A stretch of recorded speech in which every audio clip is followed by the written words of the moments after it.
All right, let's get right into it. Every single year, hundreds of thousands of people take one final huge step to become citizens of the United States. And that step? It's a test.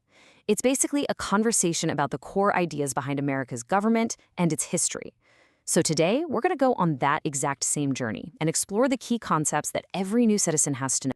Which brings me to a question for you right off the bat. Do you think you could pass it? It's actually a pretty fascinating way to see how well any of us really know the blueprint of our own country. So what are you aiming for? Well, during the real test, an officer asks 20 questions, and you only need to get 12 right to pass. That's the magic number. So keep that in your head as we go through this. 12. Let's see how we do. To get our 12 correct answers, we have to start where it all began. We need to look at the two documents that are basically the nation's entire blueprint. Now, they're very different, but they work together to define what America is. And this is maybe the most important distinction to get right. Think of it like this. The Declaration of Independence is the why. It's the big, bold mission statement. It's where we said we were free, laid out these incredible ideals like equality, and talked about rights we're all born with. But the Constitution? That's the how. It's the nuts and bolts rulebook, the supreme law of the land that actually builds the government and puts a system in place to protect all those rights. And that rulebook kicks off with what are, you could argue, the three most powerful words in American government: we the people. This isn't just a fancy opening. This phrase establishes the absolute core principle, and a correct answer on the test, of self-government. The idea that the power, all of it, comes from us, the people. So if we the people are in charge, how do you actually build a government that serves you without it getting so powerful that it ends up controlling you? Well, that brings us to the mechanics of the whole system, which is all built on one brilliant idea. And that big idea is the separation of powers. It is the entire reason the government is split into three parts. You have to remember, the founders were deeply, deeply suspicious of concentrated power. So they intentionally split the government into three co-equal branches to make sure no one person or group could ever take total control. And here's what that separation looks like. First, you've got the legislative branch. That's Congress, and their job is to write the laws. Then, there's the executive branch, headed by the president. Their job is to carry out and enforce those laws. And finally, you have the judicial branch, the courts. Their role is to interpret or review the laws and make sure they follow the Constitution. Three separate jobs, three separate teams. But the real genius is how they interact. This is that famous system of checks and balances. For instance, Congress can pass a law, but the president can check their power by vetoing it. But then Congress has powers the president doesn't, like only they can declare war. And watching over both of them is the Supreme Court, which can strike down any law it decides is unconstitutional.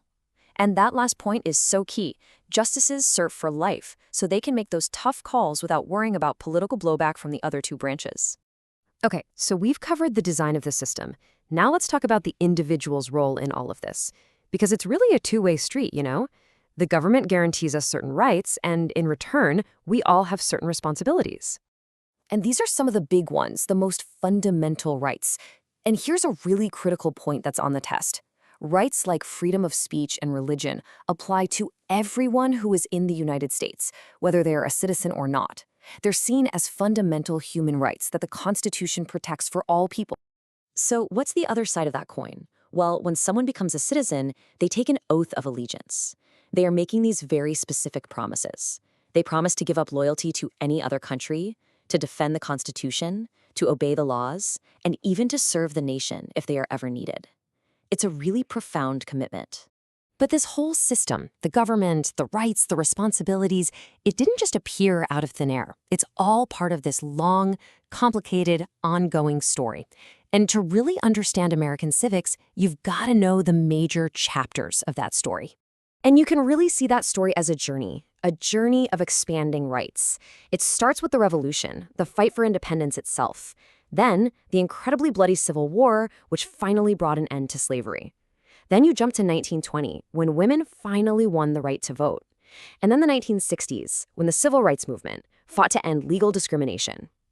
Every one of these steps was a major struggle to bring the nation closer to that original idea, that all people are created equal. And of course, behind each of those huge movements were incredible leaders. The civics test asks about people like George Washington, the father of our country. Abraham Lincoln, who held the nation together and freed the slaves, and Martin Luther King Jr., a leader who fought to make the promise of civil rights a real thing for every single American. Okay, finally, let's talk about the shorthand, the symbols that wrap up this whole story, the history, the government, the people, into something you can see every day. This has got to be one of the all-time classic test questions. We all see the flag, but do we know what it means? Let's start with the easy one. Why 50 stars? Simple, because there are 50 states. Each one of those stars represents one state in the Union today. All right, part 2. If the stars are the states, then what about those 13 red and white stripes? Those stand for the 13 original colonies, the ones that first declared independence from Britain. So the flag itself is like a little history lesson, showing you where we started and where we are now. And that brings us to the very first motto of the United States, E pluribus unum. It's Latin, and it means out of many, one. And really, it just perfectly captures the whole American experiment, doesn't it? The challenge of forging one single nation out of so many different states and people and ideas. And it kind of leaves us with a big question. How do we keep striving to truly become that one?